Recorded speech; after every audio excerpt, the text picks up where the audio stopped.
వి gold trusted gold buyers తాకట్టులో ఉన్న బంగారాన్ని విడిపించి ఈ రోజు ఉన్న మార్కెట్ ధరకే కొనబడును. మరిన్ని వివరాలకు సంప్రదించండి 77107720.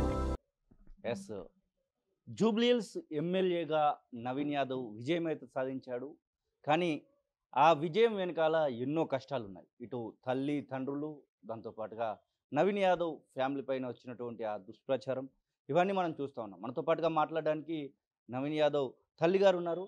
అమ్మ, ఏంటి మొత్తానికైతే దాదాపు ఒక 45 ఏళ్ళ జీవితం ఇది. 45 ఏళ్ళు ఈ యొక్క పాలిటిక్స్కు సంబంధించి అన్ని రకాలుగా చూస్తూ ఉన్నారు. మీ మీ ఆయన గురించి ఫస్ట్ మాట్లాడాలనుకుంటే, మొదట్లో మొదలుపెట్టినప్పుడు మీరేమన్నారు? అసలు మీరు సపోర్ట్ చేశారా, లేకపోతే ఎందుకు మనకన్నారా, మన పనేదో మనం చేసుకున్నాం అనలేదు.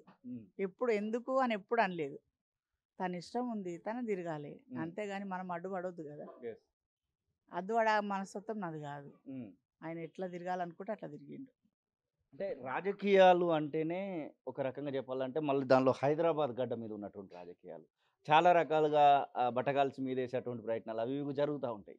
మీరు ఏదైనా సందర్భంలో అరే ఇట్లా జరుగుతూ ఉంది, ఇక మనకు ఎందుకులే అన్నటువంటి ఏమైనా బాధపడి మీ ఆయనను వెనక్కి తప్పించడానికి అట్లా ఏమైనా ప్రయత్నాలు చేశారు? ఎందుకంటే 45 ఏళ్ళ జీవితం కనబడతా ఉంది. ఒకటి 2 సార్లు బీఫామ్ ఇస్తారు, ఎమ్మెల్యే అవుతాడు, లేకపోతే ఇక్కడ మేయర్ అవుతాడు అనేటువంటి సందర్భాలు కూడా వచ్చాయి. అటు పీజేఆర్కు రైట్ హ్యాండ్గా మెదిలినటువంటి సందర్భాలు చూసాం. ఎప్పుడైనా మీకు వెనక్కి తగ్గుదాము, ఇంకా మనకు రాజకీయాలు వద్దు, ఏదో వ్యాపారాలు చేసుకుందాం అనేటువంటి ఆలోచన వచ్చింది? ఎప్పుడు రాలేదు. ఎప్పుడు రాలేదు. ఎందుకంటే ఆయన కోరిక అది. ఆయన కోరిక నేను ఎట్లా కాదంట. అవును. ఆయనకు చాలా చిన్నప్పటి సంది జనార్దన్ రెడ్డి ఇంటి తిరిగేటప్పుడు ఆయన గోల్ అదే, ఆయన కోరిక అది. నేను ఎట్లా కాదంట. అవును. అంటే ఇట్లా తిరుగుతున్నటువంటి నేపథ్యంలో మీ ఆయనను ఇబ్బందులు పాలు కూడా చేశారు, రౌడీ షీట్లు పెట్టారు, ఇంకా అన్ని రకాలుగా బదనం చేసేటువంటి ప్రయత్నం చేశారు. ఇట్లాంటి సందర్భంలో ఇంట్లో ఉన్నటువంటి ఒక సతీమణిగా, ఒక భార్యగా మీ ఆవేదనను చెప్పాలనుకుంటే? నాకు ఆవేదన అంటూ ఎప్పుడు నేను ఆవేశపడలే, మా ఆయనతో ఎప్పుడు గొడవ పడలే. నేను ఎప్పుడు ఆయనకు సపోర్టింగ్గానే ఉన్నా. ఓకే. ఎప్పుడు దేంట్లో పోయినా నేను వద్దు అని అనలేదు. ఆయన ఎంత ఇది చేసినా కూడా తిరగడమే ఆయన ఇష్టానికి వదిలేసినా కానీ నేను ఎప్పుడు అడ్డం పోలేదు, అడ్డం చెప్పలేదు.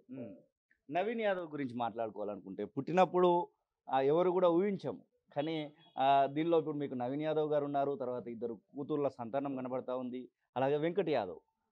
వీరి గురించి మాట్లాడుకోవాలనుకుంటే, పెద్ద అయినటువంటి నవీన్ యాదవ్ ఇప్పుడు ఈరోజు ఎమ్మెల్యేగా అయ్యాడు. నవీన్ యాదవ్ చిన్నప్పటి నుంచి ఎట్లా ఉండేవాడు, తన యొక్క చురుకుదనం గురించి మాట్లాడుకోవాలనుకుంటే? చిన్నప్పటి సంది వాడు సిగ్గుపడుతుండే ఎక్కువ, ఎవరితో మాట్లాడకు సరిగ్గా. వాళ్ళ నాయనకు చిన్నప్పటి సంది భయపడతాడు, ఇప్పుడు కూడా భయం. వాళ్ళ నాన్న అంటే చాలా గౌరవం, చాలా ముందుగుండు కూడా ఎక్కువ మాట్లాడలేడు. వాళ్ళ నాన్నతోటి ఏది చెప్పినా తలంచుకొని వింటాడు. ఓకే. ఎట్లా ఈ లీడర్షిప్ లక్షణాలు ఉన్నాయని చెప్పేసి ఎప్పుడు మీకు అనిపించింది? తన యొక్క ఇంటర్ కాలేజీలు పోయినప్పుడే, ఇంటర్ అయిపోయింది, డిగ్రీ జాయిన్ అప్పటి సంది ఇష్టం వాడికి. ఓకే. స్కూల్ కాలేజీల ఆయమ్మలకి, టీచర్లకి అప్పటి నుంచే వాడు మనసత్వం చీరలు తీసుకొని పంచడము అవన్నీ చిన్నప్పటి సంది. డిగ్రీ నుంచే, డిగ్రీ కాలేజ్ నుంచి బేగంపేటలో అప్పటి సందే వాడు పంచడం స్టార్ట్. అప్పుడు మేము ఎవ్వరికి అడ్డం చెప్పలే, నా పిల్లలకు అడ్డం చెప్పలే, నా భర్తకు అడ్డం చెప్పలే. ఎందుకంటే ఖరాబ్ పని చేస్తే మనం అడ్డు చెప్తాము, మంచి పని చేస్తుండు కదా, మరి అట్లాంటప్పుడు ఎట్లా చెప్తాం? నా మొగుడు కానీ నా పిల్లలు కానీ మంచి పని చేసారు, చెడు ఎవరికి చెయ్యలేదు, చెడు చెయ్యను కూడా. మా మనస్తత్వం అది, ఎవరికి చెడు చెయ్యొద్దు, మనకు లేకున్నా సరే మనం తినేది వాళ్ళకి పెట్టాలి. అది. వెంకట్ యాదవ్ గురించి మాట్లాడాలనుకుంటే, అంటే శ్రీశైలం యాదవ్ చెప్తా ఉంటాడు, నా కొడుకులు ఇద్దరిట్లలో ఒకరు మాస్ ఒకరు క్లాస్ అని చెప్తా ఉంటారు. తల్లిగా నవమాసాలు మోసినటువంటి తల్లిగా మీరేం చెప్తారు వాళ్ళ గురించి? అదైతే కరెక్టే, కానీ మాస్ అంటే ఎవనో పోయి కొట్టే అంత, తిట్టే అంత, దౌర్జన్యంగా పోయి చేసేంత మాస్ కాదు. కాకపోతే వాడొకటి అట్లా గంభీరంగా ఉంటాడు, ఆ టైప్ ఉంటాడు. ఈయన ఇక జర ఈయన నిదానం మనిషి. ఆయన కొంచెం ఎట్లా అంటే ఎట్లా చెప్పాలి, ఆయన చూస్తేనే అట్లా అనిపిస్తుంది, ఏదో ఎవరైనా కొడతారా చేస్తారా అట్లా అన్నాను. కానీ నా కొడుకు బంగారం. గత ముఖ్యమంత్రి కుటుంబానికి చాలా సేవలు చేశారు శ్రీశైలం యాదవ్ ఫ్యామిలీ అంటూ ఉంటారు. మీకు తెలిసి ఎలాంటి సేవలు చేసి ఉండొచ్చు? కవిత మ్యారేజ్ విషయంలో కూడా మాట్లాడుకుంటూ ఉంటారు. మీరు ఓపెన్ గా చెప్పాలి అనుకుంటే, ఎందుకంటే అంతా అయిపోయింది. చెప్పండి అసలు ఏంటి కేసీఆర్ తో శ్రీశైలం యాదవ్ ఫ్యామిలీకి ఉన్నటువంటి ఆ రిలేషన్ చెప్పాలనుకుంటే. రిలేషన్ అంటే ఫస్ట్ మా ఇంటికి వచ్చిండు. ఉమ్, అప్పట్లో అంతా నాకు ఇది లేదు కానీ వచ్చిండు. ఓకే. వచ్చిండు మా ఇంట్లో తిన్నాడు చేసిండు. ప్రతి ఒక్క ఎమ్మెల్యే కానీ ఎంపీ కానీ మా ఇంటికి వచ్చి తినిపోయిన వాళ్ళే మా దగ్గర. ఓకే. ప్రతి ఒక్కరికి అన్నం పెట్టిందానే నేను. ఉమ్, ఎవరి దూసరించి ఇది చేయలే. ఉమ్, అర్ధరాత్రి వచ్చినా అన్నం తినిపోయేవాళ్ళు మా ఇంట్లో. ఓకే. లేకున్నా కూడా మా ఆయన అప్పటికప్పుడు వండిపించి పెట్టించాడు. కేసీఆర్ కు భోజనం పెట్టినటువంటి చెయ్యి, కస్తూరి గారి చెయ్యి కేసీఆర్ కు భోజనం పెట్టింది. ఉమ్, భోజనం పెట్టినాము, ప్రచారం బండి ఇచ్చినాము, ఉమ్, మాకైనా సీట్లు ఇచ్చిండు నాకు నా హస్బెండ్కి. ఓకే. తిరిగినాము, అప్పుడు కౌన్సిలర్కి ఇచ్చిండు. ఉమ్, తిరిగినాము, అవును, అప్పుడు కార్పొరేట్. కార్పొరేట్కి ఇచ్చిండు. ఉమ్, మా ఎంట తిరిగిండు, అన్నీ చేసిండు. ఉమ్, ఇప్పుడు రౌడీ అంటుండు. ఓకే. మరి అప్పుడు రౌడీ కాలేం మేము, ఉమ్, ఇప్పుడు రౌడీ అయినాం. బిడ్డ పెళ్లికి పైసలు ఇచ్చిండు. ఉమ్. షాదీ ముబారక్ మా ఆయన అంటే పెట్టి కవిత ప్రస్తుత కవిత పెళ్లికి శ్రీశైలం యాదవ్ ఫ్యామిలీ నుంచి వెళ్ళి, కస్తూరి శ్రీశైలం యాదవ్ ఫ్యామిలీ నుంచి వెళ్ళి డబ్బులు పోయినా. పోయినాయి. పోయినాయి. ఓకే. అడుగు ఆయన గుండెల మీద చేసుకొని చెప్పమని. కేసీఆర్ కానీ మేము మర్చిపోయినాం ఎప్పుడు ఆ సంగతి. ఓకే. కానీ ఇప్పుడు అన్ని బయటికి తీస్తారు, వాళ్ళోలే బయటికి తీస్తారు. అవును, అంటే మేము వాళ్ళు మనల్ని అన్నప్పుడు మనం బయటపడాలి. మేము తీయలే బిడ్డ, ఉమ్, మేము తీయలే. ఉమ్, ఆయన దగ్గర 20 సంవత్సరాలు 30 సంవత్సరాలు పనిచేసిన వాళ్ళే వాళ్ళు బయట పెట్టారు. ఓకే. మేము ఒక్కనాడు కూడా బయట పెట్టలే. అవును. మేము అది ఇచ్చింది కూడా మర్చిపోయినాం. రాజా యాదవ్ బయట పెట్టినట్టున్నారు. ఇచ్చినామని చెప్పొద్దు కదా. అవును, అన్నం పెట్టి పెట్టినామని అనొద్దు, అవును, ఇచ్చినామని అనొద్దు. అవును. అది మేము ఎప్పుడో మర్చిపోయినాం. ఆయన దగ్గర ఉన్న వాళ్ళే బయటికి తీసిరారు. ఓకే. మరి కేసీఆర్ అప్పుడు మిమ్మల్ని ఎందుకు అట్లా చేసిండు అనుకోవచ్చు. ఇప్పుడు దాదాపు 20 ఏళ్ళ కిందటి విషయం మాట్లాడుతా ఉన్నాం. 2002-2003 మూమెంట్లో అంత హెల్ప్ తీసుకున్నటువంటి వ్యక్తి మళ్ళీ మీ పైన ఎందుకు ఇంత వ్యతిరేకత చూపించడం అంటే అనుకుంటాం. యాదవులం కదా మేము, ఓకే. యాదవులం కదా, యాదవులు పైకి రావద్దు కదా, ఓకే. యాదవులను అనగబెట్టేయాలి. ఉమ్, అది వాళ్ళ ఉద్దేశం. అంటే ఇక్కడ క్యాస్ట్ పని రాజకీయంలో యాదవులను అనగబెట్టేటోళ్ళే. ఓకే. ఆ, ఉమ్, యాదవులు పైకి రావద్దు, యాదవులు రాజకీయంలో ఉండొద్దు, ఉమ్, అది వాళ్ళ ఉద్దేశం. ఓకే. మేమేదో మాకు సీట్ ఇచ్చిండు కదా అని చెప్పి మేమేదో సంపాదించుకోవాలి, ఉమ్, మేమేదో బుట్టలు వేసుకోవాలని మాకేం లేదు బిడ్డ. అవును, దేవుడు ఇచ్చిన కాడికి మా ఆయన అప్పుడు 1,00,000 రూపాయలకి ఎకరం కొంటే ఇప్పుడు 10 లక్షలు అయిందనుకో, 10 లక్షలకు ఎకరం కొంటే 1 కోటి రూపాయలు అయిందనుకో. అవును. ఆ విధంగా మా ఆయన సంపాదించుకున్నది. కానీ మేము ఏ ఎమ్మెల్యే దగ్గర పోయి ఒక 10 రూపాయలు అడగలే, ఏ లీడర్ దగ్గర పోయి ఒక 10 రూపాయలు తీసుకోలే, మాకు హెల్ప్ చేయమని ఎవ్వరిని మేము అడగలే. ఉమ్. ఆ. 2014లో ఎంఐఎం నుంచి నవీన్ యాదవ్ పోటీ చేసింది. చాలా తక్కువ సమయం ఉండే. 2009లో కూడా శ్రీశైలం యాదవ్కి బీఫామ్ వస్తుంది అనుకునే టైంలో రిజెక్ట్ అయినటువంటి సందర్భం. 2009లో ఆ రిజెక్ట్ అయినప్పుడు ఎట్లా ఉంది అసలు? ఇన్ని రోజుల కష్టము, దాదాపుగా ఎమ్మెల్యే అవుతాడు అనుకుంటే రిజెక్ట్ అయినటువంటి సందర్భం. అక్కడ నామినేషన్ యాక్సెప్ట్ కాలేదు కదా. ఇక దానికి మేము ఏం బాధపడలే బేట, ఏం బాధపడలే. మేము ఎన్ని మాటలు 3 సార్లు 4 సార్లు ఓడిపోయినా కూడా మేము బాధపడలే. ఎందుకంటే ప్రజల మనసులలో ఉన్నాం. అప్పుడు మా చిన్నప్పటి సంది ప్రజల, నా పెళ్ళి అయిన సంది ప్రజలలోనే ఉన్నారు. నా కొడుకు పెద్దగా నుంచి ప్రజలలోనే ఉన్నాడు. మేము ఎప్పుడు ఏం భయపడలే. ఓడిపోయినాం కదా అని చెప్పి లోపల పోయి కూర్చొని బయటకు వెళ్ళకుండా అయితే లేము. బయట తిరిగినాం, పబ్లిక్లో తిరిగినాము. నా కొడుకులు ఏ చిన్న దావత్లైనా నా కొడుకులు ముందు ఉంటారు. ఏ ఆపద వచ్చినా, ఎవరన్నా పెండ్లి ఉందని వచ్చినా, ఏదన్నా ఇట్లా అన్న బాధ ఉందని వచ్చినా ఉన్న కాడికి తోసింది ఇస్తారు. చదువులకైతే కంపల్సరీ తోసింది ఇస్తారు. 2014లో అంత ప్రచారం చేశారు, అంత చేశారు, కానీ ఒక 10,000 ఓట్లతో ఓడిపోయినటువంటి సందర్భం. అప్పుడు ఏంటి అసలు మీ సిచ్యువేషన్ ఏంటి? ఇటు మీ కూతుర్లు కానివ్వండి, మీ చిన్న కొడుకు, ఆ పోటీలో పాల్గొన్నటువంటి నవీన్ యాదవ్, మీ ఆయన ఎట్లా అనుకున్నారు? నెక్స్ట్ స్టెప్స్ ఎలా ఉంటే బాగుంటుంది అనుకున్నారు? అప్పుడు మేమేం బాధపడలే బిడ్డ. అంటే వాళ్ళు కావాలని చేశారు కానీ మేము ఓడిపోయినందుకు మేమేం బాధపడలే. ఈయనవా మాకు వాళ్ళు ఎదగనీయకుండానే చేసిర్రు. రాజకీయం వాళ్ళందరూ ఎదగనీయకుండా. మీకు కులం అనేది ఎదగకుండా చేసిందని అంటారా? కులం అనేది ఒకటి, వాళ్ళు ఎదిగితే వీళ్ళు ఎదిగిపోతారు అన్నది ఒకటి. ఇప్పుడు ప్రజలలోనే మంచి పేరు ఉంది. ఈ పేరు ఇంకా ఎక్కడ దాకా తీసుకుపోతుందో అన్న నమ్మకం కూడా మాకు ఉంది వాళ్ళ రాజకీయం వాళ్ళకి. ఇక అందుకే మేము కూడా ఏమనలేదు, మాకు కూడా ఏమీ భయపడలేదు. మేము కూడా ఓడిపోయినాక పోనీ మనకి ఎందుకులే అని ఇంట్లో కూర్చోలే. మేము ఎప్పుడు ప్రజలలోనే తిరిగారు. ఇదే సందర్భంలో వర్ష యాదవ్ గురించి మాట్లాడుకోవాలి. ఎందుకంటే నవీన్ యాదవ్ విజయంలో వర్ష యాదవ్ పాత్ర అనేది కూడా చెప్పుకోవాలి. ఆ ముందు పంపడానికి మీ కోడలు ఎలాంటిది అంటే ఏం చెప్తారు? అత్తగా చాలా బంగారం అని చెప్తా, బంగారం అని చెప్తా.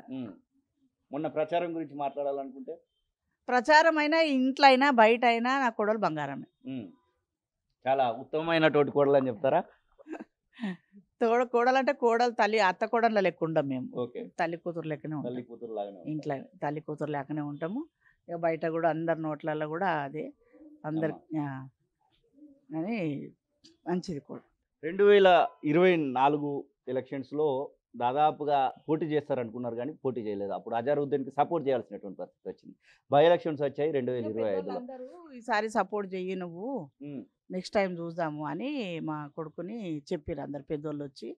పెద్దోళ్ళ మాట కాదనిలే, వాళ్ళ నాన్న మాట కాదనిలే, ఓకే. నువ్వు విని బెటర్ మాట తర్వాత చూద్దాము, ఇప్పుడు పెద్దోళ్ళు అందరు చెప్తున్నారు కదా, ఇప్పుడు ఆయనకు సపోర్ట్ చెయ్యి అని చెప్పారు. చెప్తే సరే అని ఆ మాట తీసుకొని వెనకకు తీసుకుని మా కొడుకు. తండ్రి మాట జవదాటాడు. తండ్రి మాట జవదాటాడు ఏదంటే అది. ఏదంటే ఈ ఎలక్షన్స్లో ప్రధానంగా మాట్లాడుకోవాలనుకుంటే ఇటు రేవంత్ రెడ్డి ప్రచారం చేశారు, మంత్రులందరూ ప్రచారం చేశారు, మీ ఇంటి దగ్గర దాకా వచ్చినటువంటి సందర్భాలు మనం చూసాము. ఎవరికి ఎక్కువగా మీరు అంటే దాదాపు అందరూ పనిచేసి ఉండొచ్చు, ఎవరికి మీరు కృతజ్ఞతలు చెప్పదలుచుకున్నారు ఈ విజయం? అందరికీ చెప్తా, ఎమ్మెల్యేలకు, ఎంపీలకు, కౌన్సిలర్లకు, నా కుటుంబానికి ఎంతమంది హెల్ప్ చేయడానికి వచ్చిరో అందరికీ కోటి కోటి ధన్యవాదాలు చెప్పుకుంటా. ఇంకా ఇదైతే బాగుంటుంది నా కొడుకు అనేటువంటి ఏమన్నా ఆశ కనబడుతుందా? ఎమ్మెల్యే ఆశ అన్నది లేదు, ఓకే. భగవంతుడు ఇచ్చింది మనకు తీసుకున్నాం. ఇప్పుడు రేవంత్ రెడ్డి దయ వల్ల ఆయన మాకు ఇచ్చిన దానివల్ల ఆయనకు నమస్కారం 100 కోట్లు పెట్టినా తక్కువే మాకు. ఎందుకంటే అంత నా కొడుకుని ఎంక్వైరీ చేసి పైనుంచి వాళ్ళతో పోట్లాడి నా కొడుకుకి టికెట్ ఇప్పించిందంటే ఆయన భగవంతుడు. నేను భగవంతుడు, ఆయన నా ఇంట్లో భగవంతుడు తర్వాత ఆయన భగవంతుడు. అంటే ఇంట్లో ఉన్నటువంటి దేవుని తర్వాత రేవంత్ రెడ్డిని దేవుడు అని చెప్తా ఉన్నారు. ఇది చాలా పెద్ద స్టేట్మెంట్ అమ్మ వాస్తవానికి. అయితే మీ కూతుర్ల గురించి మాట్లాడుకోవాలనుకుంటే, 2 కొడుకులు 2 కూతుర్లలో శైలజ అలాగే ఇంకో కూతురు, ఇద్దరు మొత్తం నా బావ కూతుర్లతో 11 మంది కుటుంబం ఇక్కడ కనబడతా ఉంటుంది. 11 మంది కూతుర్లు, 11 కూతుర్లు, 3 కొడుకులు. మా బావ కొడుకు, మా 3 అన్నదమ్ముల పిల్లలు, 11 మంది ఆడపిల్లలు. అందరం ఒకటే. నువ్వు అక్కడ కాదు, నువ్వు ఇక్కడ కాదు, ఇక్కడ మేము కాదు, అందరం ఒకటే. మాది కుటుంబం, ఉమ్మడి కుటుంబం, ఒక్క ఫ్యామిలీ మాది. మా జూబ్లీ హిల్స్ ప్రజలు మొత్తానికి దాదాపు 1,00,000 వరకు ఓట్లేసి గెలిపించారు. మీ కొడుక్కి మా వేదికగా చెప్పాలనుకుంటే ఏం చెప్తారు? ప్రజలకు ఏం చెప్తారు? ప్రజలకు ఒకటే నేను చెప్పేది, నా కొడుకుని ఆశీర్వాదించి నా కొడుకుని గెలిపించినందుకు మీ ఒప్పుకున్న పనులన్నీ బాజాబ్తా చేయగురుస్తా. చేయమనే చెప్తా, చేపిస్తా కూడా. అది మనం ముఖ్యం కదా. ఇప్పుడు మనకు వచ్చిందని మనం పక్కకు కూర్చోవద్దు. అందులో అది విన్ అయితేనే మళ్ళీ మనం నెక్స్ట్ స్టెప్ వేయొచ్చు. అంతే కదా. ఇప్పుడు మనం వాగ్దానాలు చేసి వచ్చినాం, ఆ వాగ్దానాలు నెరవేర్చాలి కదా. అది నెరవేరిస్తేనే రేపు రేవంత్ రెడ్డి పేరు నిలబడుతుంది, రేపు మన పేరు నిలబడుతుంది, మళ్ళీ గెలవడానికి అవకాశం ఉంటుంది. ఇప్పుడు మనం గెలుచుకొని ఇంట్లో కూర్చొని మందితో మాటలు పడేదానికన్నా అది చేసింది గొప్ప పేరు తెచ్చుకోవడం బెస్ట్ కదా. తండ్రి గెలవలేకపోయాడు, కొడుకును గెలిపించారు తల్లిదండ్రులు ఇద్దరు కలిసి. ఈ స్టేట్మెంట్తో మీరేం చెప్తారు? మీ ఆయన గెలవలేకపోయాడు రాజకీయంగా, భర్తనే గెలిచిండు అనుకో. ఇప్పుడు అంతేనా? తండ్రి కొడుకు ఒకటే? తండ్రి ఒకటే, తండ్రి వేరు కాదు, కొడుకు వేరు కాదు. నా మరిది, నా కొడుకు, నా 2 కొడుకులు, నా భర్త, అందరు గెలిపింది. నా అన్న పిల్లలు, నా తమ్మిన పిల్లలు, నా ఆడపిల్ల పిల్లలు, ప్రతి ఒక్కరు చాలా మంది. నా అల్లుండ్లు ఇక్కడే నెల రోజు సంది ఉండ్రు. నా అల్లుండ్లు 3 అల్లుండ్లు, నా తమ్ముని కొడుకులు, అన్న కొడుకులు, ఇంకా అందరు 4 ఆడబిడ్డలు, 4 ఆడబిడ్డల కొడుకులు, ఆడబిడ్డలు, ప్రతి ఒక్కరు మా బంధువులు అందరూ హెల్ప్ చేసారు. అందరు వచ్చి ప్రచారం చేసారు, అన్ని చేసారు. మా కోడలు వాళ్ళ, మా వర్షమ్మ వాళ్ళ అమ్మగారు, వాళ్ళ తమ్ముళ్ళు, వాళ్ళ మరదన్లు, అందరూ ఒక్కరు కాదు, మా కుటుంబం మొత్తము ప్రచారం చేసారు. సినిమా ఇండస్ట్రీకి చాలా దగ్గర అనుబంధము శ్రీశైలం యాదవ్ ఫ్యామిలీకి. ఒకప్పుడు రజనీకాంత్, ఒకప్పుడు మోహన్ బాబు, ఈ సుమను, అందరూ కూడా మీ ఇంటిలో వచ్చినటువంటి వాళ్ళే. ఇప్పుడు ఆ కాలంలో ఒకసారి గుర్తు చేసుకోవాలనుకుంటే ఇంటికి వచ్చినటువంటి పేర్లను చెప్తూ వాళ్ళు శ్రీశైలం యాదవ్ని ఏమంటారు అనేది చెప్పాలనుకుంటే ఎవరు వాళ్ళకి మా ఆయన దేవుడు అని చెప్తా నేను. ఓకే. సినిమా వాళ్ళకి మా ఆయన దేవుడు. ఓకే. ఎందుకంటే సినిమా వాళ్ళకి అందరికీ కార్డులు ఇప్పించిండు, అందులో అందరికి హెల్ప్ చేసిండు. ఉమ్, వాళ్ళకి ఏది వచ్చినా పోయి నిలబడతాడు. ఓకే. మా మరిది కూడా పోతాడు, ఉమ్, మా రమేష్ కూడా పోతాడు, ఈయన కూడా పోతాడు ఉమ్, సపోర్ట్ వాళ్ళకి. ఓకే. ఇంటికి వచ్చి భోజనం చేసిన వాళ్ళటువంటి హీరోల పేర్లు చెప్పాలంటే, ఎందుకంటే చాలా మంది రౌడీ అనేటువంటి ముద్ర వేసేటువంటి ప్రయత్నం చేస్తున్నారు, కానీ శ్రీశైలం యాదవ్ అంటే చాలా మందికి దేవుడు అనేటువంటి మాట చెప్పాలి కాబట్టి. శ్రీశైలం యాదవ్ రౌడీ అయితే రౌడీ నేను ఎట్లా పెళ్లి చేసుకుంటా? అవును. మేనోళ్ళమే, ఎస్. మేనోళ్ళమే, లవ్ మ్యారేజ్ మాది. ఓ. ఆ, ఉమ్, రౌడీ అయితే ఎట్లా పెళ్లి చేసుకుంటా? అవును. ఆ? ఉమ్, రౌడీగాని ఎవరైనా పెళ్లి చేసుకుంటారా? అస్సలు చేసుకోరు. ఎందుకు మరి చేసుకుంటారు? నా మొగుడు దేవుడు నాకు. ఉమ్, అందరు ఎవరన్నా అనుకోని ఉమ్, రౌడీ రౌడీ రౌడీ. నా కొడుకు అసలు ఎవరిని ఒక చెంపదెబ్బ పెట్టింది లేదు. ఉమ్, వాణ్ణి రౌడీ చేసిరు. అవును. రౌడీలు అన్న అందరిని ఇప్పుడు నోరు మూపించిండు కదా. ఇప్పుడు గెలిచిండు, ఇప్పుడు నోరు ప్రజలే మూసిండు. నోరు మూపించారు, అవును. ప్రజలే సమాధానం చెప్పారు. ఉమ్, రౌడీకి ఎవరైనా ఓట్లు వేస్తారా? ఎందుకు వేస్తారు? 1,00,000 ఓట్లు పట్టు అటు ఇటుగా. వేస్తారా ఎవరన్నా? వేయరు. వాడు ఇంత చిన్న దావతులైనా పోతారు నా పిల్లలు. అవును. ఇంత చిన్న దావతు, గుడిచ అనరు, గూడి అనరు, చిన్నోళ్ళు అనరు, పెద్దోళ్ళు అనరు, తుర్క మాదిగా మంగళని ఏ కులం మతం భేదం పట్టించుకోడు. ఉమ్, మా ఇంట్లో కూడా అందరు వచ్చి తినిపోతారు. అమ్మా. ఒక్కరు కాదు, ఆ కులం ఈ కులం అని ఏం లేదు. ఉమ్, అందరు వచ్చినా ఎవ్వరు వచ్చినా టేబుల్ మీద కూర్చోబెడతా, అన్నం పెడతా. ఉమ్. ఆ. ఇంటికి వచ్చి హెల్ప్ అడిగి మీ చేతి బువ్వ తిన్నటువంటి హీరోల పేర్లు చెప్పాలనుకుంటే, మేము చాలా మందితో శ్రీశైలం యాదవ్ దిగినటువంటి ఫోటోలు, శ్రీశైలం యాదవ్తో వాళ్ళు దిగినటువంటి ఫోటోలు అనలేము. రజనీకాంత్, మోహన్ బాబు, బాబు మోహన్, ఇట్లా సుమన్, ఇట్లా చాలా కనబడతా ఉన్నాయి. మీ చేతి వంట తిన్నటువంటి వాళ్ళ పేర్లు తలుచుకుంటే. నా చేతి వంట అంటే అంటే హెల్ప్ అంటే ఇక్కడ అడగలేదు, ఇక ఉమ్. సార్ని ఆఫీస్లో అడిగింది. కానీ ఉమ్, నా చేతి వంట సుమన్ తిన్నాడు, ఉమ్, మోహన్ బాబు తిన్నాడు, ఉమ్, బాబు మోహన్ తిన్నాడు, ఉమ్, ఈ మోహన్ బాబు కొడుకులకు పెట్టిన. ఉమ్, దాసనారాయణ చనిపోయిన రోజు, ఉమ్, అదే రోజు మా వాళ్ళకి క్యారేజ్ కట్టించిన. ఉమ్. ఎక్కువ అందరికి పంపమని. వాళ్ళకి కాదు, ఉమ్, మా వాళ్ళకి, మా హస్బెండ్కి, మా పిల్లలు ఉమ్, ఎక్కడికి పోతుంటే క్యారేజ్ కట్టించిన. ఉమ్, వాళ్ళు ఆయన చనిపోయిండని మళ్ళీ వెనకకి వచ్చి మోహన్ బాబు పిల్లలు ఉమ్, అది తిని ఫోన్ చేశారు నాకు. ఉమ్, అమ్మ భోజనం బాగుంది ఉమ్. అని చేశారు. ఓకే. అసలు ఇంత మెచ్యూరిటీ ఉన్నటువంటి శ్రీశైలం యాదవ్. అందరికీ ఉమ్, మోహన్ బాబుకి అయితే క్యారేజ్ కట్టిస్తా. ఓకే. ఇక మోహన్ బాబు. ఇప్పుడు 2-3 ఏళ్ళ సంది కట్టలే, కానీ ఉమ్, అంతకుముందు మా పిల్లలు అందరు చిన్నగా ఉన్నప్పుడు ఉమ్, ఆయన పాయ నల్లా ఉంటుంది కదా, ఉమ్, రక్తంతో వండుతారు, అవును. అది చాలా ఇష్టం ఆయనకి. ఉమ్, అది వండి పెట్టేదాన్ని. ఉమ్, పాయ, లివరు, ఉమ్, బోటి ఉమ్. అవన్నీ వండి పెట్టేదాన్ని. సినిమాతో ఇన్ని పరిచయాలు ఉన్నాయి. మోహన్ బాబు ఎక్కువ తిన్నాడు. మోహన్ బాబు ఎక్కువ. మోహన్ మీ బాబు చేతి ఎక్కువ వంట. తిన్నాడు. ఇదే ఇంటి దగ్గర ఉమ్, బాబు మోహను ఇంత బువ్వు ఉంటాయి అని సినిమా ఆ, వచ్చింది కదా. yes, yes, yes. అదే రోజు చేపల కూర వండిన, ఉమ్, అదే ఇక్కడ వచ్చి తినేసి ఆ, అమ్మ. తినేసి పోయిరు ఆ రోజు. ఇంత ఉంది, రాజకీయాలు కాకుండా సినిమా రంగం వైపు అంటే హీరో కావాలని ఎందుకు కోరుకోలేదు? అంటే కస్తూరి గారు ఎందుకు కోరుకోలేదంటే? కోరుకున్న పొయ్యిండు మా కొడుకు 2-3 సినిమాలు అలా చేసిండు చిన్నోడు, ఉమ్, కానీ ఎందుకో మరి ఆగిపోయిండు మళ్ళా. మళ్ళీ ఆ. ఆగిపోయింది. ఇటు అన్నకు సపోర్ట్ గా అన్నకు ఉన్నాం. సపోర్ట్గా ఉండి, వాళ్ళ నాన్నకు అన్నకు సపోర్ట్గా ఉండి ఉమ్, ఇక ఆపకుండానే 2-3 సినిమాలు చేసిండు. జై తెలంగాణ చేసిండు, ఉమ్, ఇంకొకటి ఏదో సినిమా చేసిండు, 3 సినిమాలు చేసిండు. అమ్మ.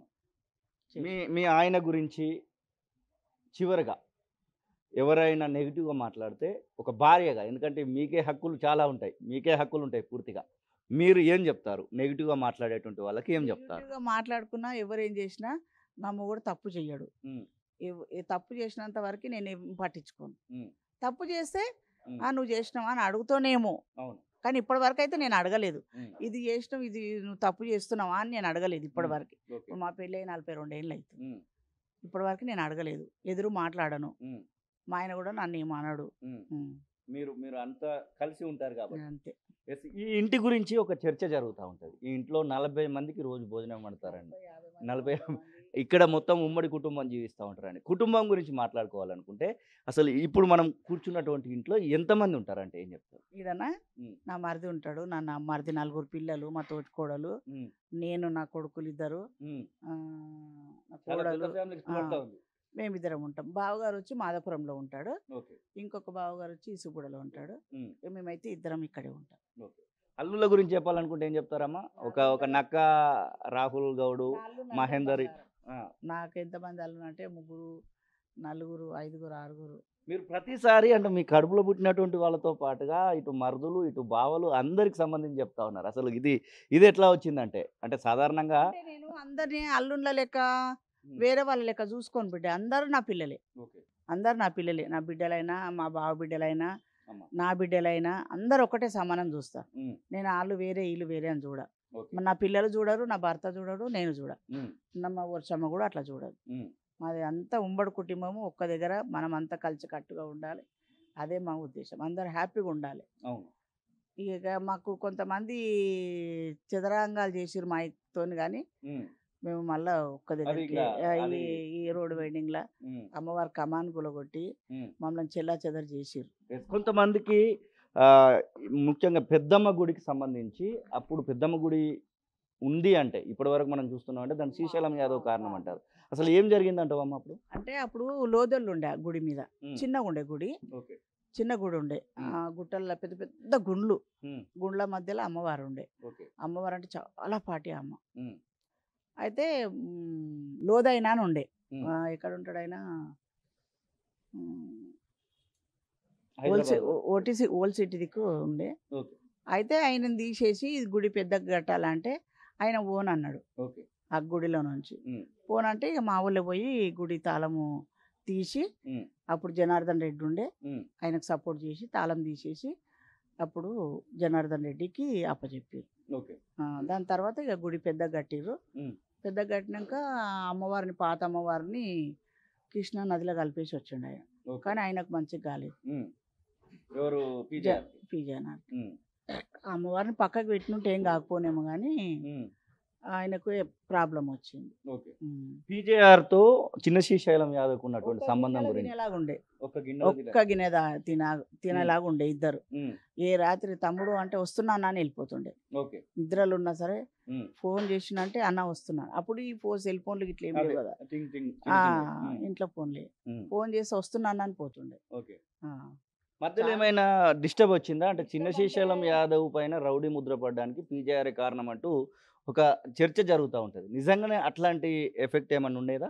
రాజకీయాల వల్లనే నేను ఇట్లాంటి పరిస్థితి వచ్చాను, ఈ రాజకీయంగా పెట్టినటువంటి రౌడీలే అని చెప్పేసి మాట్లాడుతూ ఉంటారు శ్రీశైలం యాదవ్ కూడా ఎప్పటికీ. ఇక కొంతమంది చెడు చెప్పి ఇద్దరిని దూరం చేసారు. ఓకే. ఇక అందులో మనకు బయట ఏం జరిగింది అన్నది మనకు అంత నేను కూడా బయట విషయాలు ఏం పట్టించుకోను. అమ్మ. ఇప్పుడు మీరు అందరూ వచ్చారు కాబట్టి మాట్లాడుతున్నా, కానీ ఉమ్, నేను బయట వాళ్ళతో ఎక్కువ బయట తిరగను. బయటికి అవును, నాకు అవును. దాదాపుగా మీరు ఎక్స్పోజ్ కూడా కాదు. సంబంధమే లేదు నాకు బయట వాళ్ళతో.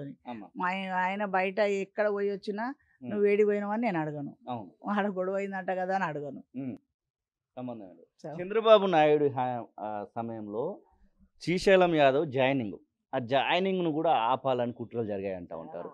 జాయినింగ్ అయ్యింది. ఉమ్, జాయినింగ్ అయింది 1,50,000 మందితోని. ఆయన దగ్గర కూడా పోయిండు ఉమ్, జనార్దన్ రెడ్డికి, జులూస్ కూడా తీసిండు. ఓకే. జనార్దన్ రెడ్డి ఉన్నాడు, చంద్రబాబు నాయుడు చంద్రబాబు నాయుడు. జులూస్ తీసిండు. ఉమ్, ఆయన ద్వారానే మనకు ఆడ స్కూల్ వచ్చింది, ఓకే. చంద్రబాబు నాయుడు ఉమ్, గవర్నమెంట్ స్కూల్. ఉమ్, ఆయన దగ్గర ఇట్లా పోతుంటే మా ఆయన నిలబడ్డాడు. ఉమ్, చంద్రబాబు నాయుడు నిలబడి ఉమ్, మా ఆయన స్కూల్కి తీసుకుపోయి ఉమ్, మాట్లాడి ఉమ్. ఇది ప్రాబ్లం ఉందన్న అని చెప్తే ₹1,00,00,000 1,50,000 అప్పుడు నాకు release తెలియదు చేశారు. ఉమ్, ఇవన్నీ. ఉమ్, ఇక మొన్న మా వాళ్ళు అంటుంటే అన్నీ తెలుస్తున్నాయి, కానీ ఉమ్, బాగా చెప్పించాడు. హై స్కూల్ అయినదే ఇప్పుడు ఉమ్, చంద్రబాబు నాయుడు. ఓకే. నవీన్ యాదవ్ నగరాన్ని కూడా మనం చూస్తూ ఉంటాం ఒక బస్తీకి. అసలు ఆ బస్తీకి నవీన్ యాదవ్ అది నాకు బస్తీ తెలియనే తెలియదు బిడ్డ, ఇప్పుడు తెలుస్తుంది. మీకు తెలియకుండా జరిగిపోయినటువంటి పనులేనా? ఆ, మీ కొడుకు పేరు మీద ఒక బస్సే ఉందమ్మా. ఉన్నది. ఉమ్, నా కొడుకు ఇప్పుడు అందరు చెప్తుంటే నాకు నా కొడుకు ఇంత చేసిండా బయట, నా కొడుకు ఇంత హెల్ప్ చేసిండా అని అనిపిస్తుంది. ఓకే. మొన్న ఒక అబ్బాయి వీడియోలో చెప్పిండు, ఉమ్, అదే చైనాలో చెప్తుండు. ఉమ్, అతనికంట ఎక్కడో ఉంటాడంట, ఏడుంటాడో నాకు తెలియదు, అంత ఐడియా కూడా లేదు నాకు. ఉమ్, అయితే అలా భార్య కడుపుతోటిందంట, ప్రెగ్నెంట్, నొప్పులు వస్తున్నాయని ఉమ్, జోబులో ₹1 లేదంట. ఉమ్, ఎవరిని అడగాలని ఎన్నో మా బాబు పూజ ఫోన్ కాడికో ఏడుకోపోతే ఫోన్ నంబర్ కూడా కాదు, డైరెక్ట్. కాడ పోతే గేట్ కాడ నిలబడి బాధపడుతుంటే ఏమైంది బాబు అని అడిగిండంట. ఉమ్, అడితే ఇట్లా మా భార్య పెయిన్స్ వస్తున్నాయి అన్న, డబ్బులు లేవు నా దగ్గర ఉమ్, అని అంటే, జోబులో 5,000 ఉండే అన్న, ఉమ్, తీసి ఇచ్చేసిండు, లెక్క కూడా పెట్టలేదు, ఉమ్, తీసి ఇచ్చిండు. ఉమ్, ఇప్పుడు నా బిడ్డ 4 ఏళ్ళ బిడ్డ అయింది. ఉమ్, ఇప్పుడు అన్న ప్రమాణం స్వీకారం చేసినాక ఉమ్. నా బిడ్డని తెచ్చి అన్నం గట్ట నిలబెడతా అని చెప్తా ఉన్నాడు ఆ అబ్బాయి. చాలా గొప్ప విషయం కదా అది. నాకు తెలియదు కదా మరి ఇవన్నీ, ఉమ్, ఇప్పుడు వింటున్నా నేను ఇవన్నీ. అవును, అవును. ఇంత హెల్ప్ చేసిన సంగతి అన్ని ఇప్పుడు అన్ని అందరు చెప్తున్నారు. అమ్మా, ఆ, మంత్రి అవుతాడు అనుకుంటున్నారా? మంత్రి కావాలని కోరుకుంటున్నారా? అది భగవంతుడు బేట, భగవంతుడు. భగవంతుడు మీరు మన కోరుకోవట్లేదా? కోరుకున్నా కోరుకోకపోయినా భగవంతుడు ఉన్నాడు. అమ్మ భగవంతుని ఒక్కని నమ్మినాం మేము, ఉమ్, అంతే. ఉమ్, నా కులదైవం మల్లన్న స్వామి, ఉమ్, పెద్దమ్మ తల్లి, ఎల్లమ్మ తల్లి, ఓకే అవిటిని నమ్ముకుంటాం మేము. ఉమ్, ఆ దేవుడే ఇంతవరకు తీసుకొచ్చింది. ఓకే 20 ఏండ్ల పాటు ఖచ్చితంగా ఎమ్మెల్యేగా ఉంటాడు నవీన్ యాదవ్ అంటా ఉన్నారు. ఒక తల్లిగా దాన్ని మీరు స్వీకరిస్తారా లేకపోతే అయ్యో ఇస్తాను. మనం కూడా వాగ్దానాలు చేసినాయి అని నిలుపుకుంటే 20 ఏళ్ళు కాదు 30 ఏళ్ళు కూడా ఉండొచ్చు. ఓకే వాళ్ళు ఇప్పుడు ప్రజలైతే ఏమేమి కోరుకున్నారో ఉమ్, అవన్నీ మనకు అందుబాటులో ఉండాలి. వాళ్ళకి మనం అమ్మ, అందుబాటులో ఉండాలి, వాళ్ళ అన్నీ మనం నెరవేర్చాలా. ఉమ్, అప్పుడు మనకు ఇంకో మంచి పేరు వస్తుంది. థ్యాంక్ యూ సో మచ్ అమ్మా. మీరు మంచి పేరు వస్తుంది మనకి. అమ్మ అమ్మ Yes, sir. ఇది కస్తూరి గారు, కస్తూరి యాదవ్, వైఫ్ ఆఫ్ శ్రీశైలం యాదవ్, ఆ, నవీన్ యాదవ్ కన్న తల్లి మాట్లాడుతున్నట్టు మాటలు. ఖచ్చితంగా ప్రజలకు ఇచ్చినటువంటి అన్ని వాగ్దానాలు నెరవేర్చాలని చెప్తూనే ఇక దాదాపు 45 ఏళ్ళ ప్రస్థానాన్ని వాళ్ళ యొక్క జీవితాన్ని కూడా మన కళ్ళ ముందు ఉంచుతున్నటువంటి పరిస్థితిని అయితే చూస్తా ఉన్నాం. Local to global news at your fingertips. మీ చేతిలో ఒక ఆయుధం. Download Raw TV app. Media legend Ravi Prakash is back.